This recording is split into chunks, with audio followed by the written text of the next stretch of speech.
Bleeding Kansas. In 1854, two more territories were ready to join the Union.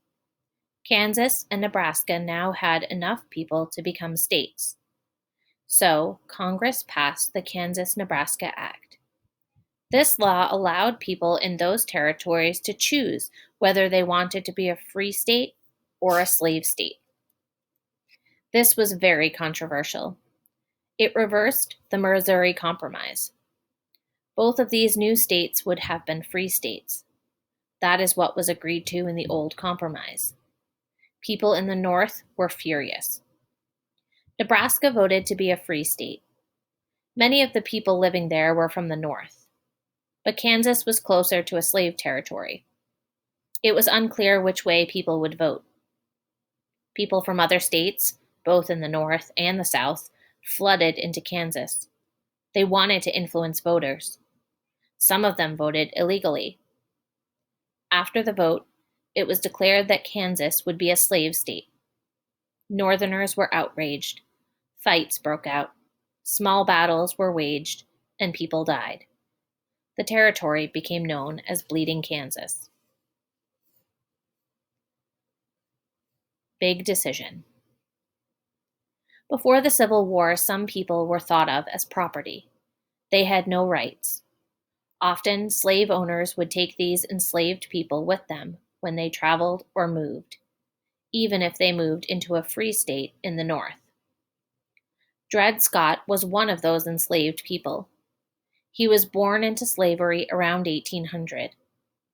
He has several different masters during his life as a slave. One master was a doctor in the Army. His name was John Emerson. Because Emerson worked for the Army, he moved from place to place. When he first bought Scott, he lived in Missouri. It was a slave state. The Army transferred Emerson to the free state of Illinois and to the territory of Wisconsin, where slavery was also prohibited. He took Scott with him. Scott became the property of Emerson's wife when Emerson died in 1843. Scott tried to buy his freedom from her for $300, but she refused. So in 1846, Scott decided to sue for his freedom. He said that because he had lived in a free state with his master, he deserved to be free. The case went to the United States highest court, the U.S. Supreme Court. The Supreme Court reached a decision in 1857. The court denied Scott his freedom. The judges said that Scott had no rights because he was a slave.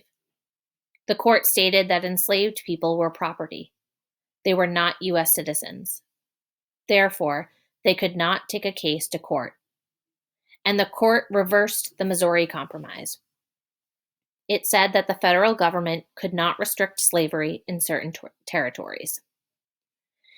Supreme Court Chief Justice Roger Brooke Taney wrote an opinion for the court. He stated that enslaved people must always obey the law of the state in which they live. Scott had returned to the South to live in a slave state, so he must obey its laws. Furthermore, Taney wrote that African Americans could never be U.S. citizens.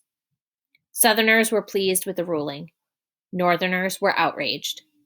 Some northern states ignored the Supreme Court's decision.